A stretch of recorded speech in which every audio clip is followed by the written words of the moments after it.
Hello everyone, welcome back to our channel statistics by Poonam. तो आज हम कुछ न्यूमेरिकल्स करने वाले हैं सिंपल कोरिलेशन कोएफिशिएंट से। पहला न्यूमेरिकल है हमारे पास, let x and y be random variables with variance. आपके पास variance of x random variable का दिया हुआ है 4 और वेरिएंस ऑफ y दिया हुआ है 9 और आपके पास variance of x minus y is equal to कितना दिया हुआ है 16। से यहाँ पर बोला गया है कि what is the covariance of x and y। सो आपको कोवेरिएंस का पहले तो हम लिख लेते हैं formula variance of x minus y का, क्योंकि हमें x माइनस वाई का ही फॉर्मूला पता है। सो कोवेरिएंस इसमें इंक्लूड होगा। So variance of x minus Y is equal to variance of x plus variance of y minus 2 covariance of x y। So ये formula थोड़ा ध्यान में रख लेना, इसको याद ही कर लेना, क्योंकि मोस्टली टाइम ये क्वेश्चन आएगा, कुछ बच्चे क्या करेंगे covariance of x y is equal to कुछ ना कुछ करके इसका रिजल्ट निकाल देंगे और वो गलत होगा। Got it. तो ये फॉर्मूला है जिसमें आपके सभी वैल्यूज आ जाएंगी। फिर देखोगे आप इसमें सभी मैंने वैल्यूज अपनी पुट कर दी जो मुझे गिवन है 16, 9 एंड 4 जहां जहां पर इसकी वैल्यूज है।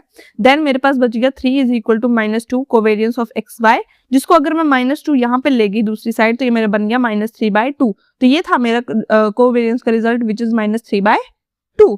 अब हमारे पास नेक्स्ट क्वेश्चन है जिसमें बोला गया है कि हमारे पास कुछ वेरिएबल है जो कि हमारे पास x ही है, तो ये इसकी वैल्यू जा रही है 1 से 8 तक। मतलब मैंने x रैंडम वेरिएबल लिया पर इसकी वैल्यू कहां तक जा रही है 1 से 8 तक।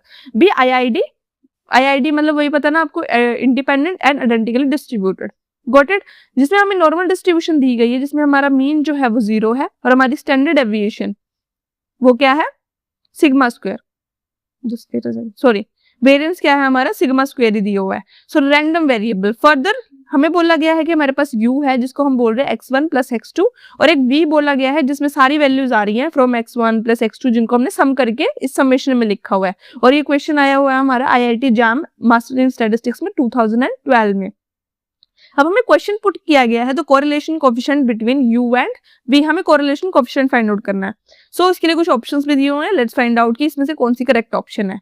सो कोवेरिएंस ऑफ u v पहले हम फाइंड आउट करेंगे सो दैट कि हमें लास्ट मोमेंट पे कोरिलेशन के लिए फॉर्मूला चाहिए। कोरिलेशन का फॉर्मूला क्या है सभी को पता है, हम इसको रो भी लिखते हैं। मैंने इसमें रो नहीं लिखा, मैंने कोरिलेशन लिख दिया, आप जैसे मर्जी लिखना चाहो लिख सकते हो। Is equal to covariance of u v upon under root of variance of u under root of variance of v. So covariance find out करना पड़ेगा पहले, से हमने पहले ही कोवेरिएंस फाइंड आउट करना शुरू कर दिया है। सो कोवेरिएंस ऑफ यू आपको दिया हुआ है x1 प्लस x2, क्वेश्चन में दिया हुआ है, जस्ट क्वेश्चन देख के समझ के लिखना। देखो ऐसे कोई भी उटपटांग चीज नहीं लिखी हुई है, सो प्लीज। और ऊपर से v की है summation of i is equal to 1 8 xi। उसके बाद हमने क्या किया, इसको ओपन किया, हमने क्या किया, इसको ये जो समेशन है इसको दोनों साइड मल्टीप्लाई कर दिया और प्लस में क्या लगा दिया, बीच में क्या लगा दिया प्लस का साइन। तो आप देख सकते हो एक साइड आ गई x1 और एक साइड आ गई x2। मैंने क्या किया, पहले x1 इसमें से मैंने summation i approaches to 1 8 xi में से मैंने x1 निकाल लिया। तो x1 निकाल लूंगी तो ये क्या बन जाएगा summation i is equal to 2 से 8, क्योंकि 1 तो निकाल लिया ना। तो वही केस मैंने यहाँ पे किया, मैंने क्या किया कोवेरिएंस x1 लिख दिया और summation i is equal to 2 8 कर दिया, फिर कोवेरिएंस ऑफ 1 इंटू xi कर दिया, देन प्लस ऑफ ये वाली वैल्यू कर दी जो ऑलरेडी लिखी हुई थी। इसके बाद मैंने क्या किया कोवेरिएंस ऑफ ये क्या बन गया, आपको इतना आइडिया है कोवेरिएंस ऑफ x1 क्या होता है वेरिएंस ऑफ x1। इसको अगर नॉर्मल फॉर्मूला में लिखूं मैं, so variance of x is equal to covariance of x into x। So this is how you can write this formula. मैंने कोवेरिएंस वाले फॉर्मूला को इस फॉर्म में लिख दिया, देन प्लस 0, ओके, क्योंकि this value is equal to 0 plus variance of x2 plus 0। फिर से मैंने इस चीज को भी ओपन किया लाइक दिस, जैसे मैंने इसको ओपन किया कोवेरिएंस ऑफ x2, फिर मैंने इसको भी कर दिया summation i is equal to 2, i is equal to 3 हो जाएगा यहाँ पे, ये 8।